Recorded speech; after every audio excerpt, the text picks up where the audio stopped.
to the chief operating officer. Now, this is what is happening. The chief financial officer is letting go, focus on the purse, manage the money, and then the chief supply chain officer obviously is taking over, with the chief procurement officer reporting into the chief supply chain officer. Now, the exciting news, colleagues, is that the chief supply chain officer, more and more, they are becoming the CEOs of the companies. The reason being is they know so much about the organization. When you are in supply chain, virtually you cover the entire value chain. So it's a natural career progression to the CEO role. This is exciting. And you should grab this opportunity. Now, what is expected of the chief supply officer? Obviously, you need to know more than just paper pushing and pricing, going for the cheap, buy one, get one free. You need to go beyond that. They want you to be strategic. You need to understand all these variables, you know, in terms of what is happening within your business environment. For me, and based on this 7-year research, I foresee, you know, supply chain management, and obviously based on the discussions I've had with the directors, supply chain management is going to be the key to wealth creation, and obviously National Development Agenda initiative. Without supply chain, there's no NDP. It's not going to happen. You know, so I am glad that Sasol has come to the party to create awareness in terms of what supply chain is all about. Because there's a confusion. When you look at some of the profiles of the jobs that come out in the papers, they look at supply chain as procurement. It's not. There's a difference. And it's up to us to educate them. Unless we do that, obviously this confusion is going to continue.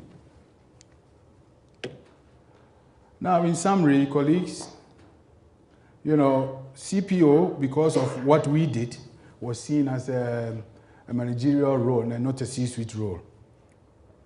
We had an image problem up to 2013, which was a fact, and we misused. I am hoping that we are not going to start changing our titles to Chief Supply Chain Officer in our current roles, because then that will be it for us. We need to have something behind our titles moving forward. And we have to avoid it at all costs. Your job description must change if you want to be a Chief Supply Chain Officer. You also have to go through some paradigm shift in terms of your capability. Either you are a manager or a director.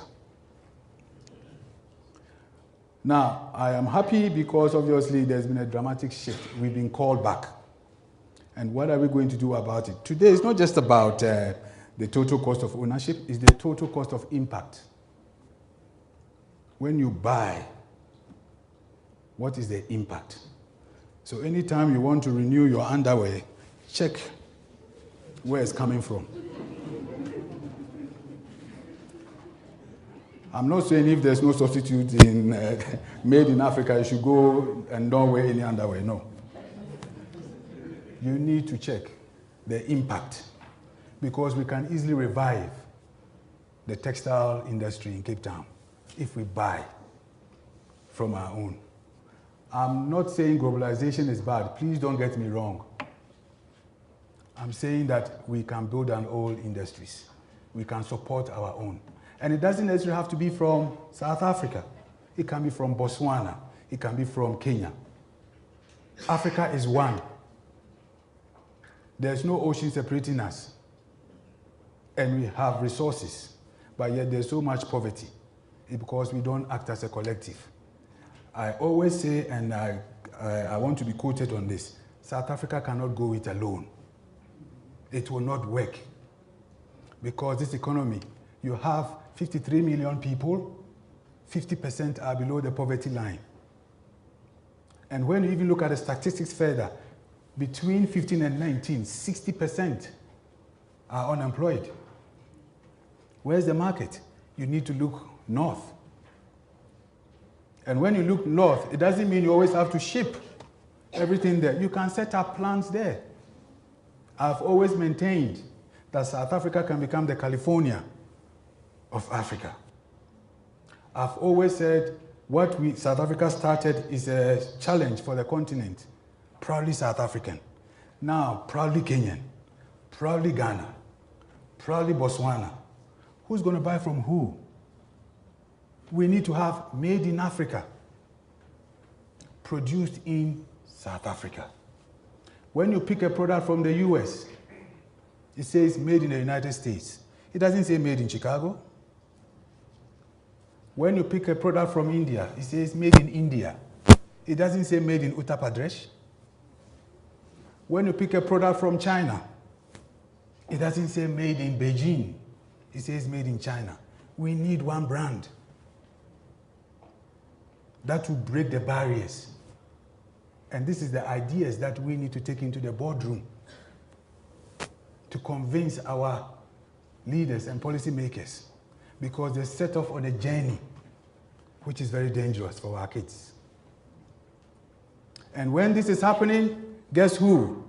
Our brothers and sisters from India and China and now Bangladesh, they are quietly coming in with their products. We need to raise our voices, colleagues.